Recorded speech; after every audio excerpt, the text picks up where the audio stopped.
नमस्कार आप सभी को। आप देख रहे हैं ताराचंद क्लासेस। आज की वीडियो में हम देखेंगे भारतीय कम्युनिस्ट पार्टी, ठीक है, और भारतीय कम्युनिस्ट पार्टी एम के बारे में भी पढ़ेंगे इसी में, ओके। और जब नेक्स्ट वीडियो आएगी, नेक्स्ट वीडियो में हम टीएमसी और एनसीपी के बारे में पढ़ेंगे, ठीक है।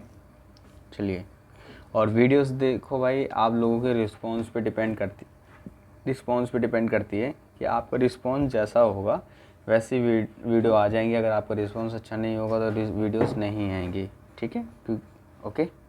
चलिए, भारतीय कम्युनिस्ट पार्टी यानी कि इसको हम भाकपा भी कहते हैं, ठीक है, भाकपा भी इसे हम कहते हैं।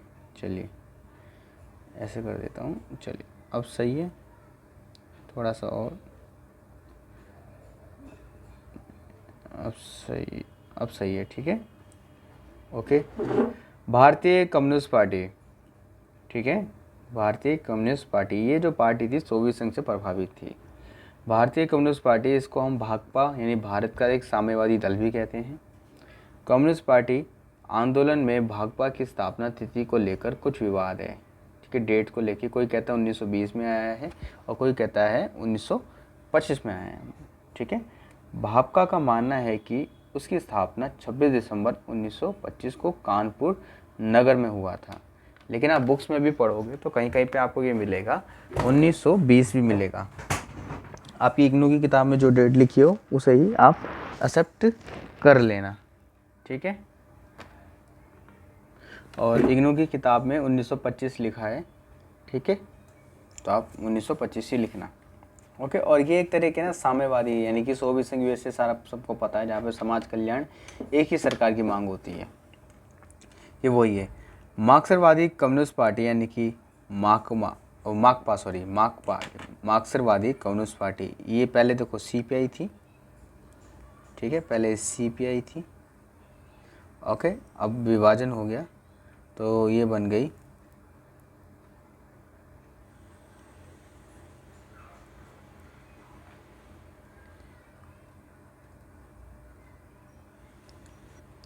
हाँ, पहले सीपीआई थी, फिर विभाजन के बाद बना गई सीपीआई एम, यानी कि एक साम्यवाद के समर्थन हो गया, एक पूंजीवाद का समर्थन हो गया। ये सीन हो गया इसके अंदर लफड़ा। चलिए, ओके, जैसे क्या लिखा है, हमने ये लाइन पढ़ ली, ये पढ़ लिया। अरे यार, ये यार थोड़ा काम नहीं कर रहा, ये पढ़ लिया है, ठीक है, ये पढ़ा, हाँ।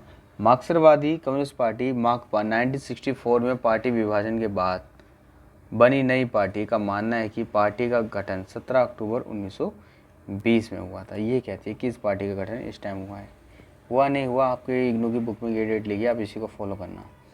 भारतीय कम्युनिस्ट पार्टी की स्थापना एम.एन. राव ने की थी, ठीक है, भारतीय कम्युनिस्ट पार्टी की स्थापना एम.एन. राव ने की थी, ये ध्यान रखना भाई। 1928 में कम्युनिस्ट पार्टी इंटरनेशनल ने भारत में कम्युनिस्ट पार्टी की कार्यप्रणाली निश्चित की थी, ठीक है, ओके। और हाँ, इसके अंदर से आपको जो जो मेन पॉइंट अच्छे लगे वो आप सब अपने नोट्स में तैयार कर लेना, ठीक है।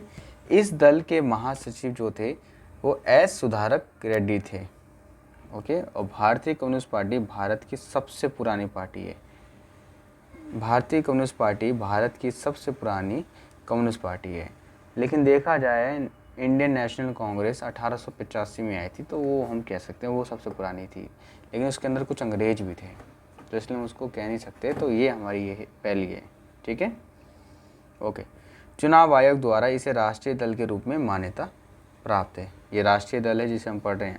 अगली क्लास में 2 और दल पढ़ेंगे तो ख़त्म हो जाएगा राष्ट्रीय, फिर आएगा हमारा क्षेत्रीय वाला।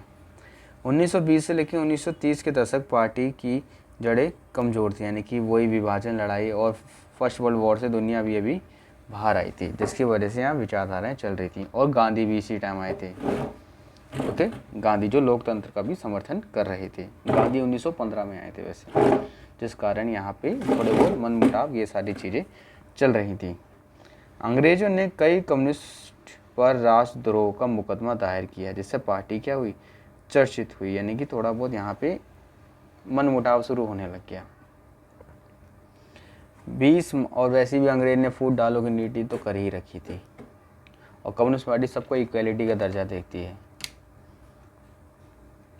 20 मार्च 1929 को पार्टी के कई महत्वपूर्ण नेताओं को मेरठ प्रश्नतंत्र केस में गिरफ्तार कर लिया गया, जिससे पार्टी नेतृत्व विहीन हो गया।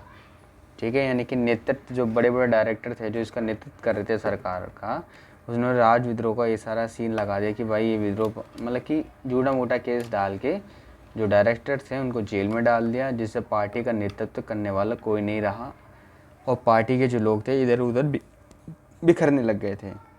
और 1933 में नेताओं के रिहा होने के बाद पार्टी का पुनर्गठन किया गया। जब उनको वापस जेल से निकाला गया 4 साल बाद, तो दोबारा से पार्टी क्या हुई, स्टार्ट हो गई। 1934 में इसे कम्युनिस्ट इंटरनेशनल भारतीय भाग के रूप में स्वीकार किया।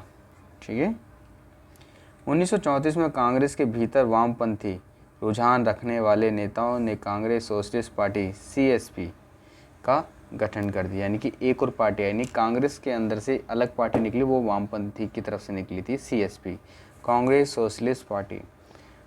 देखो जो भी आप पार्टियां अभी पढ़ोगे सारी की सारी कांग्रेस से ही निकली हैं, इस बात का ध्यान रखना। भारतीय राज्य की प्रकृति में वाद विवाद के कारण भाकपा ने संविधान सभा में भाग नहीं लिया। ठीक है, ये कॉन्स्टिट्यूशन में शामिल नहीं हुए थे कि संविधान हम वगैरह बनाएंगे। ओके, क्योंकि ये साम्यवाद का समर्थन सोवियत संघ, ठीक है, जहाँ पे एक ही सिंगल सरकार कोई कॉन्स्टिट्यूशन था नहीं, और लोकतंत्र में कॉन्स्टिट्यूशन होता है और जो भी पूंजीवाद में आ जाता है, तो इसलिए इस शायद हो सकता है इस चक्कर में भी ना आए हों। चलो कोई बात नहीं।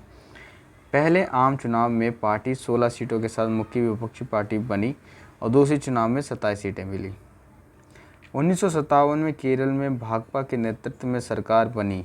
ये विश्व की पहली चुनी हुई कम्युनिस्ट सरकार थी, लेकिन 1968 में नेहरू ने इसे बर्खास्त कर दिया था, क्योंकि कांग्रेस जो थी ना हर राज्य में जीत के आई थी लेकिन केरल में नहीं जीती, तो कांग्रेस को ये एक्सेप्ट नहीं हुआ कि केरल राज्य में कैसे जीत गई। जैसे कि हम ये छोटा सा हम मैप बनाए इंडिया का, एग्जाम्पल के लिए ऐसे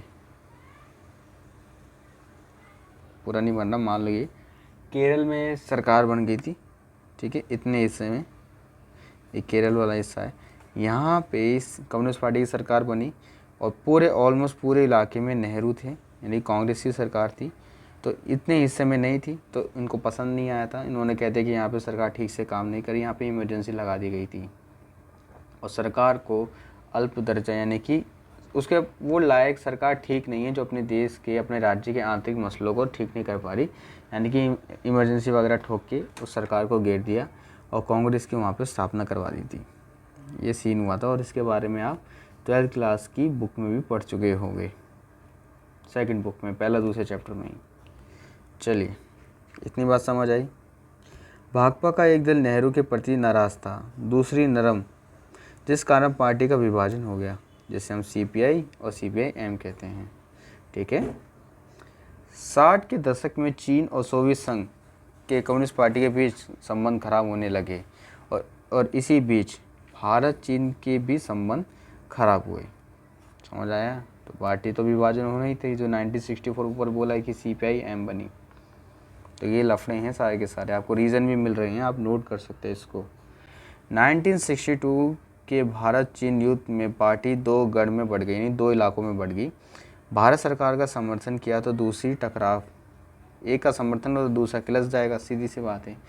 तीसरे आम चुनाव में भाकपा को 29 सीट मिली, लेकिन पार्टी एक धड़ को लगा कि नेहरू के प्रति सख्त रवैया ना होने के कारण उनका प्रचार नहीं हो रहा है, इसी कारण विभाजन तय हो गया, यानी कि अगर हमें सरकार जीतनी तो नेहरू से हटना पड़ेगा। और 1964 में भाकपा का विभाजन कर माकपा एक नई पार्टी बनी। भाकपा थी CPI, फिर इसको हमने क्या ना माकपा। ओके, और 1977 के दौरान में कांग्रेस से गठजोड़ के कारण भाकपा ने आपातकाल का समर्थन किया, जो 1975 में लगाया गया था बाय इंदिरा गांधी। 1980 के दशक में माकपा भाकपा से ज़्यादा मजबूत कम्युनिस्ट पार्टी बन गई। 1980 के दशक में माकपा जो है ना, भाकपा से यानी कि CPI-M ज़्यादा इम्पोर्टेंस पार्टी बन के उभरने लग गई। ठीक है। और 1977 के बाद भाकपा ने वाम मोर्चा का गठन किया। ओके, अब वाम मोर्चा ये सारी चीज़ें की हैं, जब आप ये मतदान ये सारी चीज़ें पढ़ोगे वहाँ पे भी आएगा। ये दल न्यू एज का प्रकाशन करता है, यानी कि युवाओं का समर्थन करता है। इस दल का युवा संगठन ऑल इंडिया यूथ फेडरेशन है। ठीक है। 2004 में संसदीय चुनाव में इस दल को 10 सीटें प्राप्त हुई और 2009 में इसे 4 सीटें प्राप्त हुई, जबकि 2011 में इसे 1 सीट प्राप्त हुई। ओके, और वर्तमान का डाटा आप सर्च कर सकते हो गूगल पे और लिख सकते हो। ठीक है। बाकी आपके एग्ज़ाम में सिर्फ इतना ही इम्पोर्टेंट है कि क्या कहते हैं कि किसकी सरकार बनी और कब विभाजन हो गया, उनका नेतृत्व कौन कर रहा था, कि किसकी विचारधारा है, किसकी क्या है। CPI जो है वो सोवियत संघ से प्रभावित यानी मार्क्सवाद का समर्थन करती है, और CPI-M पूंजीवाद से प्रभावित है जो उदारवाद इन सबका समर्थन करती है।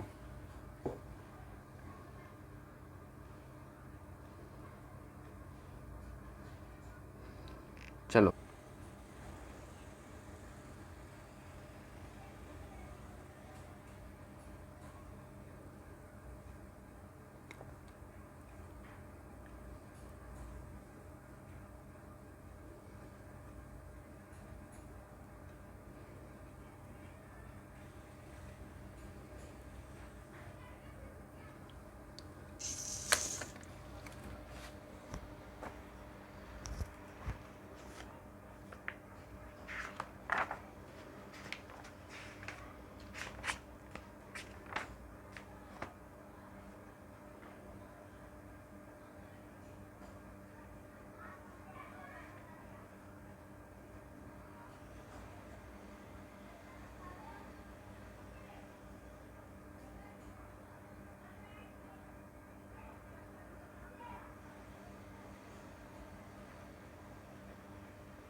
सॉरी, रिकॉर्डिंग बंद हो गई थी। चलिए दोबारा से कंटिन्यू करते हैं। इस पार्टी का जन आधार क्या है? पश्चिम बंगाल, केरल और त्रिपुरा से लिया गया है। ये जो पार्टी है, केंद्र में जो सत्ता पार्टी होता है उसका प्रमुख विपक्ष दल है ये। ठीक है, जिसमें राजनीतिक ब्यूरो के साथ यानी कि लोक प्रशासन, निर्णय और नीतियाँ शामिल की सारी चीज़ें होती हैं। और ये जो सारा काम है लोकतंत्र के सिद्धांतों पे ये काम करता है। ठीक है। हर कोई CPI पार्टी का सदस्य नहीं बन सकता। शुरुआती सदस्य बनने से पहले पार्टी द्वारा आयोजित नियमित कक्षाओं के माध्यम से संभावित सहयोगी मार्कस और लेनिन की शिक्षाओं का अध्ययन करते हैं। कहने का मतलब है हर मेंबर इसका सदस्य नहीं बन सकता है। फर्स्ट ऑफ ऑल आपको पार्टी का इतिहास जानना होगा, पढ़ना होगा, एक मिनिमम क्वालिफिकेशन आपको चाहिए होगी, देन यू अप्लाई, उससे पहले नहीं। बल्कि आपको हिस्ट्री जानो कि पार्टी क्या है, पार्टी की सोच क्या है, उसका हिस्ट्री कैसा रहा है, ये सारी चीज़ें। और पार्टी सदस्य के क्रम में सबसे छोटा पद शाखा समिति का है। CPI-M के पहले महासचिव P. सुंदरराय थे। इसके बाद भारत के सबसे योग्य नेताओं में से एक EMS नंबूदिरीपाद महासचिव बने। वर्तमान महासचिव सीताराम येचुरी हैं। अब हम इसके चुनाव चिन्ह की बात करते हैं। चुनाव चिन्ह ऑलमोस्ट एक जैसा ही है, कुछ अलग नहीं है इसके अंदर। भारतीय कम्युनिस्ट पार्टी मार्क्सवादी या CPI-M का चुनाव चिन्ह जैसा कि भारत के निर्वाचन आयोग द्वारा अनुमोदित किया गया है, हथौड़ा और हसिया है। ठीक है, जो एक दूसरे को भेदते हैं, यानी कि एकदम क्रॉस में, एकदम ऐसा करके क्रॉस लाइन में यूँ, जैसा आप पहले नक्शा देख चुके हो वैसा ही है, कुछ अलग नहीं है। जो एक दूसरे को भेदते हैं आमतौर पर एक लाल रंग का ध्वज पर चित्रित किया गया है। ठीक है, जो संघर्ष का रंग है तथा किसी भी कम्युनिस्ट पार्टी का प्रतीक है। यह चिन्ह काफ़ी हद तक CPI द्वारा उपयोग किए गए प्रतीक के समान ही है, क्योंकि इनकी विचारधारा एक दूसरे से अलग नहीं है। भेदन करता हुआ हथौड़ा और हसिया प्रतीक बहुत महत्वपूर्ण है। यह दर्शाता है कि CPI-M किसानों, मजदूरों की पार्टी है। हसिया जीविका कमाने के लिए खेतों में काम करने और हथौड़े के मजदूर वर्ग की स्थितियों को दर्शाता है। ठीक है, तो इसका जो चिन्ह है वो इन सब चीज़ों को रिप्रेजेंट करता है। खेत में मकई और अन्य फसलों को काटने के लिए हंसी का उपयोग किया जाता है। गांव में अगर खेती बाड़ी आप लोगों ने करी होगी तो आप इसको जानते होंगे। यह अनिवार्य रूप से कृषि उपकरण और हथियार हैं। किसानों में कठिन परिश्रम करते हैं और दिन के अंत में उन्हें वेतन के रूप में बहुत ही कम धनराशि मिलती है। ओके, ये बात तो आप सबको पता है और आप सब ग्रेजुएशन कर रहे हो। हर लाइन को पढ़ पढ़ के समझाया नहीं जाता, इतना तो आपको ही पता होगा। एक बच्चे का कमेंट आया था कि सर आप सिर्फ रीडिंग करते हो, समझाते नहीं हो। देखो आप ग्रेजुएशन कर रहे हो, ठीक है, 12वीं पास आउट कर चुके हो, ठीक है ना। और अब आपके अंदर इतनी रीडिंग कैपेबिलिटी तो होनी चाहिए कि आप लाइन पढ़ के आपको इतनी बात समझ आए। जो चीज़ ज़रूरी होगी उसे बता भी दिया जाएगा। कुछ कॉमन होते हैं जो हमें खुद स्वयं समझ आती हैं, इसलिए तो आपको बोला जा रहा है नोट्स बनाओ। 12th में कहीं ऐसे पढ़ के गए जिन्होंने नोट्स बनाना आपको सिखाया ही नहीं है, अपने नोट्स दे दिए हैं बने बनाए, तो कुछ दिक्कत हो गई है। तो भाई खुद से नोट्स बनाना सीखें, तभी अच्छा रहेगा। दूसरे शब्दों में किसानों को समाज के पूंजीपति वर्गों द्वारा शोषित किया जाता है। यह संघर्ष CPIM द्वारा दर्शाया गया है, ठीक है, यानी जो भी किसानों के साथ हो रहा है वर्तमान में भी देख सकते हो, तो ये उस संघर्ष को रिप्रेजेंट कर रहा है। यह समाज में उत्पीड़न गरीब लोग की एक पार्टी है। CPIM देश में मौजूद ट्रेड यूनियन के समर्थन में है। मार्क्सवादी विचारधाराओं और प्रथाओं के माध्यम से श्रमिकों के मुद्दों को संबोधित करता है।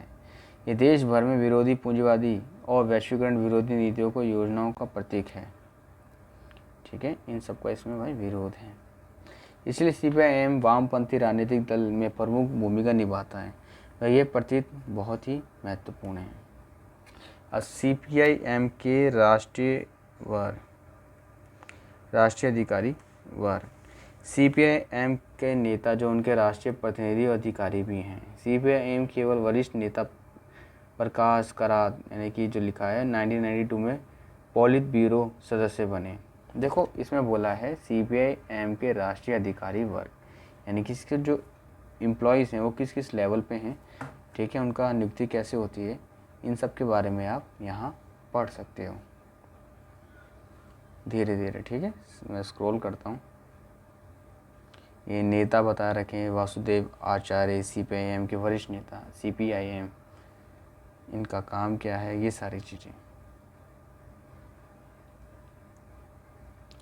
अब सर पार्टी की उपलब्धियां देखते हैं। एक राष्ट्रीय राजनीतिक दल के रूप में भारतीय कम्युनिस्ट पार्टी मार्क्सवादी ने देश की राजनीति परिदृश्य में कई महत्वपूर्ण योगदान दिए। पहला है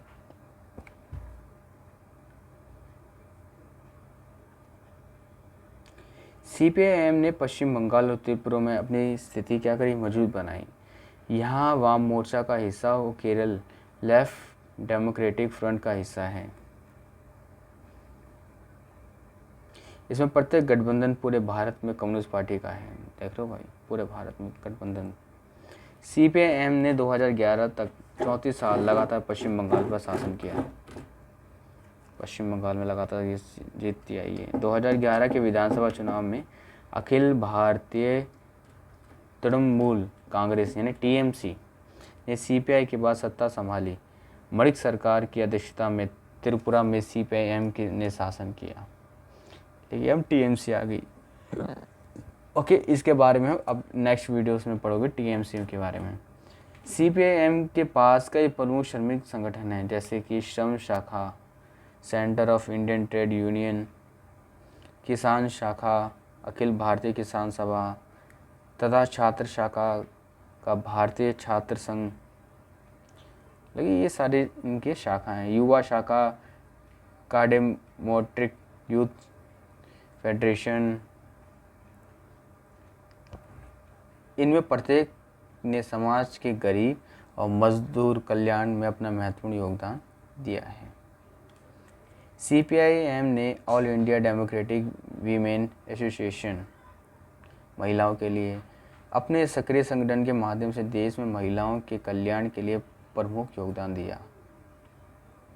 वीमेन एसोसिएशन ने समाज की महिलाओं को जागरूक करने के लिए राजनीतिक रैलियां और सड़क नाटकों का आयोजन किया, जिसे हम नुक्कड़ वगैरह बोलते हैं ना, वो सारी चीज़ें।